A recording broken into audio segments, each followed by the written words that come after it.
ضروری تھا، حسین کو حج کرنا چاہیے، کوفہ جانے کی ضرورت نہیں تھی، لیکن نہیں پیارے، آپ کو معلوم نہیں گئے میرا حسین 25 حج پیدل چل کر پہلے ادا کر چکا۔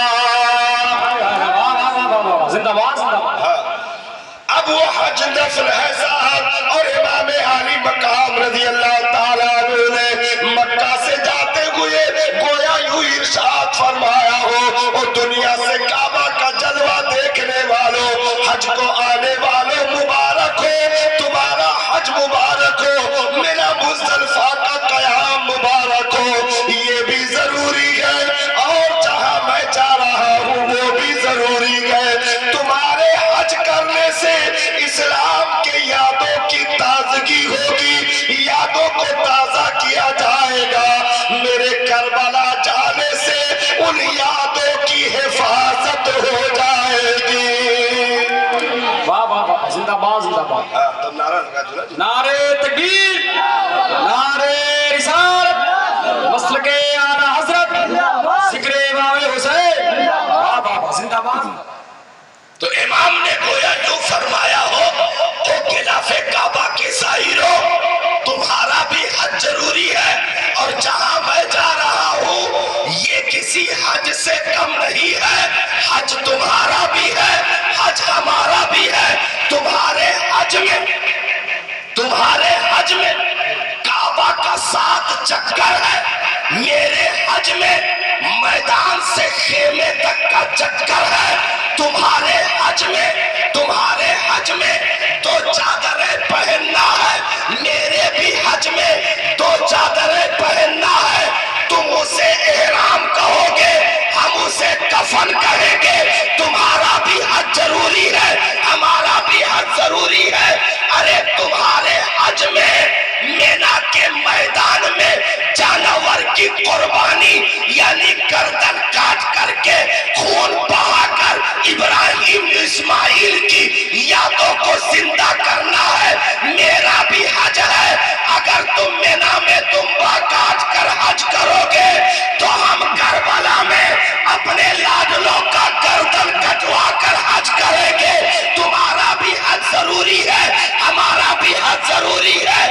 تمہارے حج میں احرام کھول کر سر مڈا کر کے حج کو پورا کیا جائے گا، ہمارے حج میں کفن پہن کر گردن کٹا کر حج پورا کیا جائے گا۔ آئے بابا، نعرے تکبیر، نعرے رسالت، مسلک اعلی حضرت، ذکر امام حسین، واہ واہ واہ، زندہ باد زندہ باد۔ اس لیے امام علی مقام رضی اللہ تعالیٰ عنہ نے حج کے دوران سفر فرمایا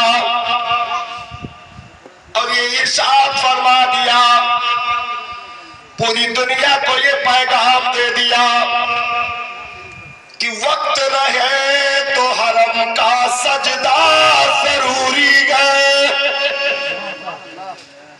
وقت رہے تو حرم کا سجدہ ضروری ہے، اور اگر وقت پڑ جائے تو پھر کربلا بھی ضروری ہے۔ اسلام صرف ماننے کا مذہب نہیں ہے، بلکہ اسلام ماننے اور بچانے دونوں کا مذہب ہے، جتنا مانا جائے گا اس سے کہیں زیادہ اس دین کو بچایا جائے گا۔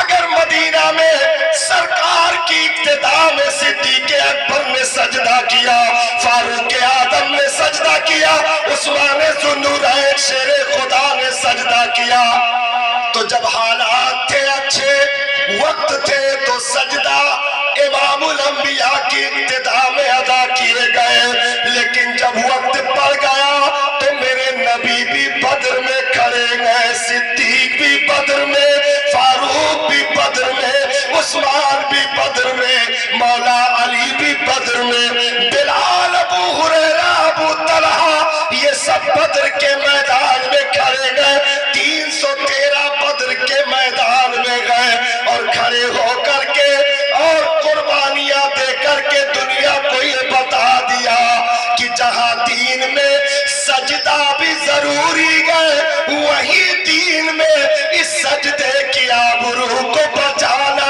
भी जरूरी है। क्योंकि अगर बचाना जरूरी ना होता तो मेरे नबी का दंदाने मुबारक शहीद ना होता।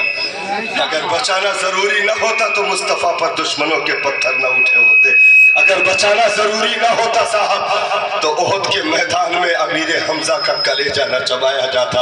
अगर बचाना जरूरी ना होता तो 70 सहाबा की लाशें ओहद के मैदान में उठाई न जाती साहब। इसलिए इन मुजाहिदों ने, इन जाबाजों ने दुनिया की एक अलग तारीख रकम करके बता दी।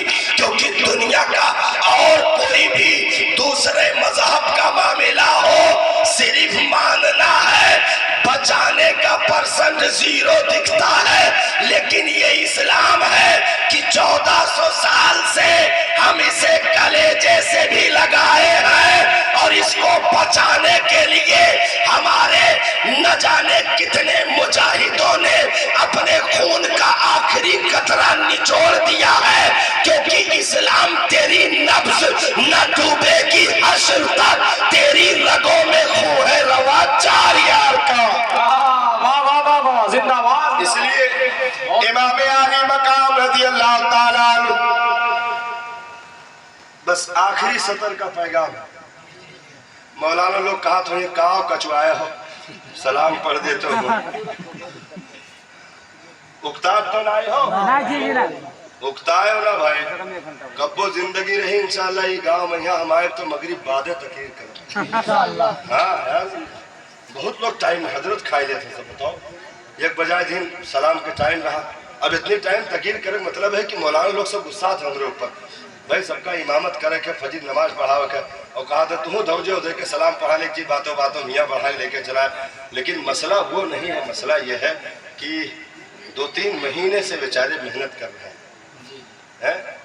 सुबह का मौसम भी कुछ यहाँ आया था तो दिल की धड़कनें बढ़ जाती हैं साहब। देखिए हम लोग आए चले गए, बस इतना काम हुआ ना। लेकिन जो एक एक खूंटा गाड़े, एक एक बल्ली बांधे, एक एक जो है सारा सिस्टम, खाना है, बैठना है, उठना है, मेहमान कौन कब आएगा, फूल पे लगे रहना, ये 2-2 महीने से तैयारियां, गली गली 1-1 रुपए का चंदा। तो उनकी मेहनतों को देख करके मैं ये समझिए कि पूरी कोशिश में लगा हूं कि इनका दिल टूटने न पाए। हाँ क्योंकि हमसे ज्यादा क्यों थकान आए। हाँ आज ये 11वां जलसे में 16वीं तकरीर है।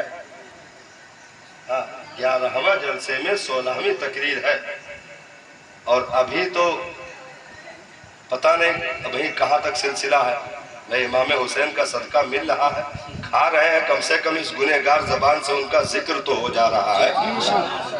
हाँ नहीं कहूँ परे सोए रहे होते, रात में अगर उनका नाम आ रहा है तो ये लिया नहीं जा रहा है, बल्कि वहां से हुक्म है इन जबानों पर मौला हुसैन का नाम जारी हो रहा है।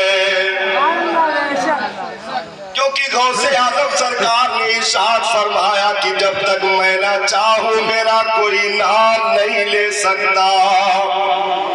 तो बगैर इमाम हुसैन के चाहे हुए कौन हुसैन का नाम ले सकता है। अरे हुसैन न चाहे तो 22,000 गुमराह हो जाए, और अगर चाह ले तो उन्हीं भटकों में से किसी को हुर बनाकर उसी करबला में जन्नत की बशारत अता फरमा दे। ये इमाम अली मकाम का सदका है अल्हम्दुलिल्लाह, जो रात के इस हिस्से में उनका जिक्र हो रहा है। तो एक लाइन आपको जोड़ दे, उसके बाद फिर सलातो सलाम हो जाए। मैंने जो आयत पढ़ी है, बेशक अल्लाह सब्र करने वालों के साथ है, बेशक अल्लाह सब्र करने वालों के साथ है। हुक्म यह है पूरी आयत का, ये परवरदिगार आलम ने इरशाद फरमाया, या अय्युहल्लज़ीना आमनू आमनुस्तईनू बिस्सब्रि वस्सलाह, ईमान वालों